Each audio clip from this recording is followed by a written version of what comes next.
They're militarily defeated, and now we're going to open up the Gulf, and I think it's going to go pretty quickly, and if it doesn't, we'll be able to finish it off one way or the other.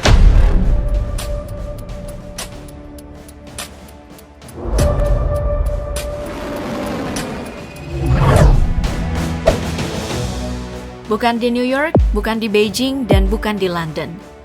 Nasib ekonomi dunia, harga bensin di motor kalian, sampai stabilitas harga bahan pangan di pasar lokal hari ini sebenarnya ditentukan di sebuah celah sempit yang hanya selebar 33 km. Selamat datang di Selat Hormuz. Bayangkan, sebuah jalan tol yang sangat sempit, namun isinya bukan mobil pribadi atau bus antar kota, melainkan aliran 21 juta barel minyak mentah setiap harinya. Angka itu setara dengan 21% dari total konsumsi minyak dunia. Kalau selat ini tersumbat cuma 1 minggu aja, inflasi global bukan lagi sekadar angka membosankan di berita ekonomi, melainkan kenyataan pahit yang langsung memukul dompet kita semua. Harga minyak bisa melonjak ke $200 per hari hanya dalam hitungan hari. Banyak orang masih mikir nih, bahwa perang ini hanya soal siapa yang punya bom paling besar atau siapa yang punya tank paling banyak. Itu pandangan lama. Di tahun 2026, perang modern ini adalah soal logistik, kalkulasi biaya, dan ketahanan finansial. Hari ini, kita akan membedah sebuah skenario analisis asimetris yang paling ditakuti para pakar geopolitik. Bisakah Amerika Serikat menutup total akses Iran di sana? Dan bagaimana Iran akan merespon dengan cara yang tidak pernah diduga sebelumnya? Kita masuk ke chapter pertama, The Invisible Shield Strategy. Nah, jika Amerika Serikat memutuskan untuk mengambil langkah ofensif, mereka tidak akan menyerang secara membabi buta dengan mengirim ribuan tentara ke daratan. Mereka bakal menggunakan strategi yang kita sebut sebagai perisai tak kasat mata atau Invisible Shield Strategy. Dalam strategi ini kita bisa membagi beberapa bagian. Yang pertama, electronic warfare. Dalam electronic warfare ini, alutsistanya bukanlah rudal, melainkan gelombang elektromagnetik. Amerika akan mengerahkan pesawat EA-18G Growler untuk melakukan perang elektronik total. Tujuannya satu, membuat Iran buta. Nah, dalam kalkulasi militer, radar adalah mata. Nah, tanpa radar, rudal-rudal anti kapal kebanggaan Iran seperti Nur atau Gadir bakal kehilangan arah. Data menunjukkan bahwa tanpa panduan radar yang akurat, efektivitas rudal tersebut bisa turun hingga 80%. Amerika Serikat ingin memenangkan pertempuran bahkan sebelum peluru utama ditembakkan dengan cara memutus komunikasi dan navigasi lawan secara total. Bagian kedua dari strategi perisai tak kasat mata atau Invisible Shield Strategy adalah The Drone Killer. Selat Hormuz secara teknis sangat dangkal. Kedalaman rata-ratanya hanya sekitar 50 meter dan di beberapa titik navigasi utama, kedalamannya itu jauh lebih sempit. Ini membuat kapal selam bertenaga nuklir kelas Ohio milik Amerika Serikat sebenarnya kesulitan untuk bermanuver secara leluasa tanpa terdeteksi. Namun, Amerika menyiasatinya dengan teknologi deteksi sonar pasif terbaru yang bisa membedakan suara mesin kapal nelayan dengan getaran mesin militer Iran. Selain mematikan mata lawan melalui frekuensi udara, Amerika juga menggunakan taktik Cyber Surgical Strike. Mereka tidak hanya merusak radar, tapi menyusup ke dalam sistem kontrol industri atau SCADA milik fasilitas minyak Iran untuk mematikan pompa minyak dari dalam tanpa meledakkan satu pun bom fisik. Selain mematikan mata lawan, Amerika juga telah menyiapkan teknologi untuk menghadapi serangan drone massal atau swarm drones yang menjadi andalan Iran. Disinilah aspek ekonomi perang menjadi sangat krusial. Selama ini banyak yang bertanya-tanya, bagaimana mungkin Amerika Serikat bisa kalah jika mereka punya sistem rudal Patriot? Masalahnya adalah matematika sederhana. Satu rudal Patriot harganya mencapai $4 juta, sedangkan satu unit drone bunuh diri Iran mungkin hanya seharga $20.000.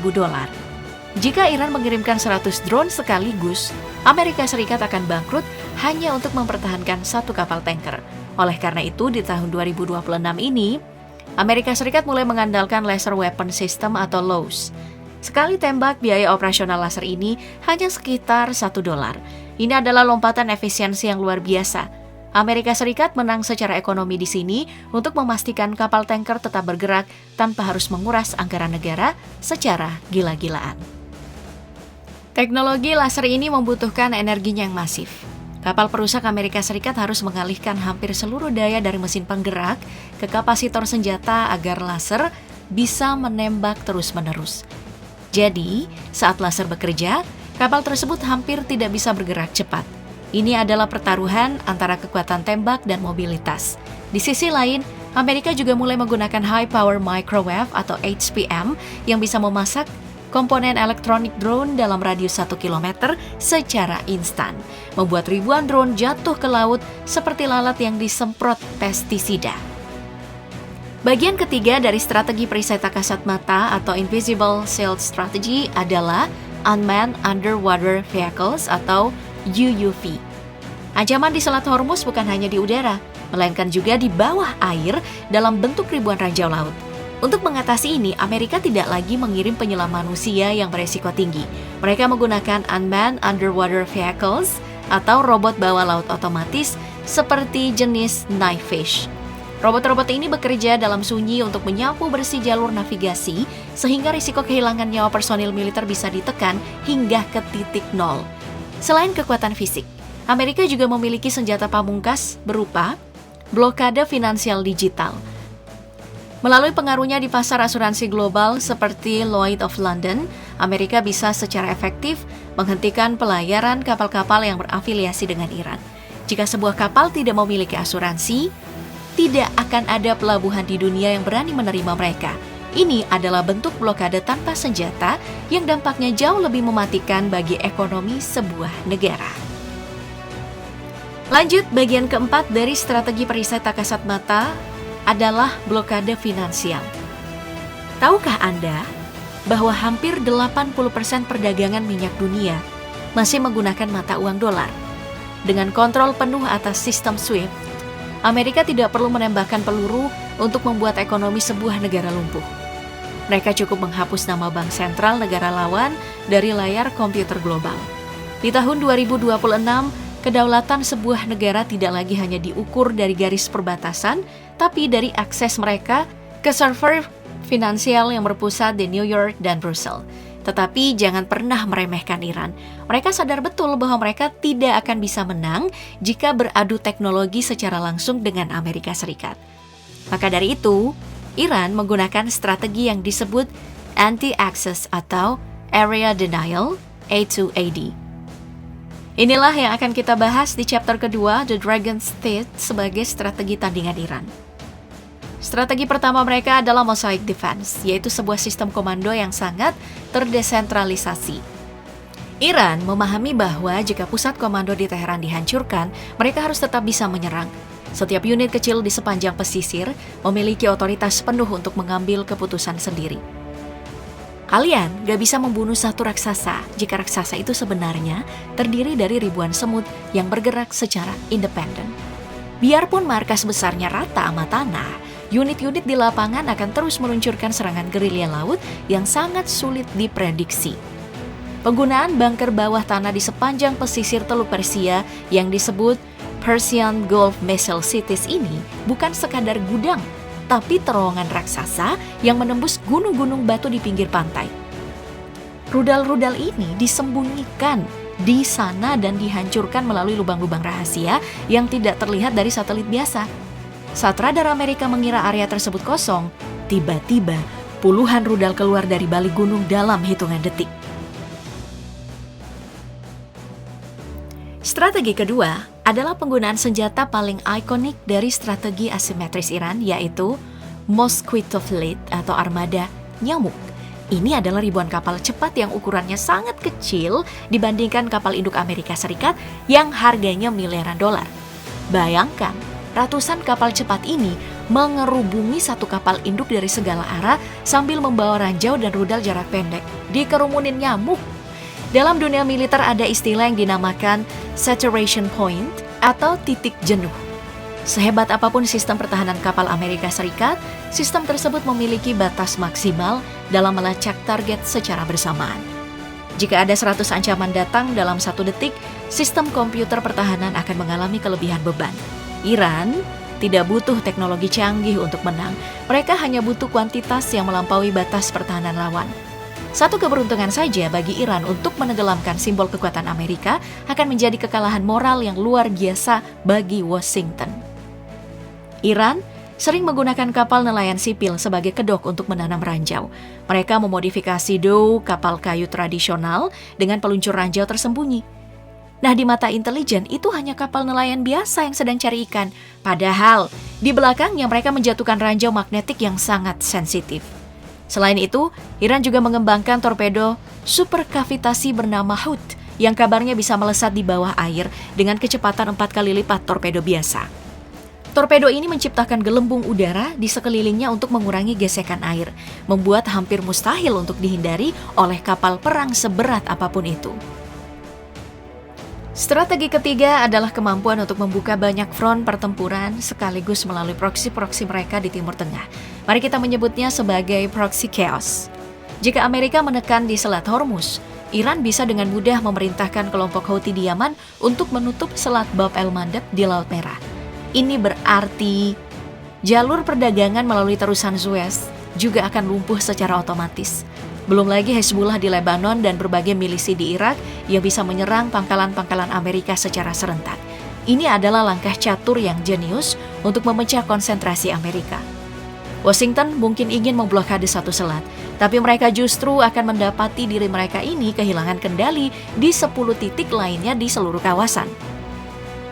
Jarak antara posisi milisi proksi Iran dengan instalasi minyak utama Arab Saudi dan Uni Emirat Arab sangatlah dekat. Hanya butuh waktu kurang dari 5 menit bagi drone bunuh diri proksi Iran untuk mencapai kilang minyak terbesar di dunia, Abqaiq. Dan jika kilang ini meledak, bukan cuma Iran yang berhenti ekspor, tapi seluruh Timur Tengah akan berhenti menyuplai minyak ke pasar global.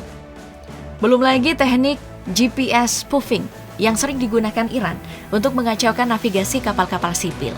Mereka bisa memancarkan sinyal GPS palsu yang sangat kuat sehingga sistem komputer kapal tanker percaya bahwa mereka berada di perairan internasional, padahal mereka sedang digiring masuk ke wilayah teritorial Iran. Nah, begitu kapal tersebut masuk, pasukan Garda Revolusi bakal turun dari helikopter untuk menangkap kapal sebagai sandera politik.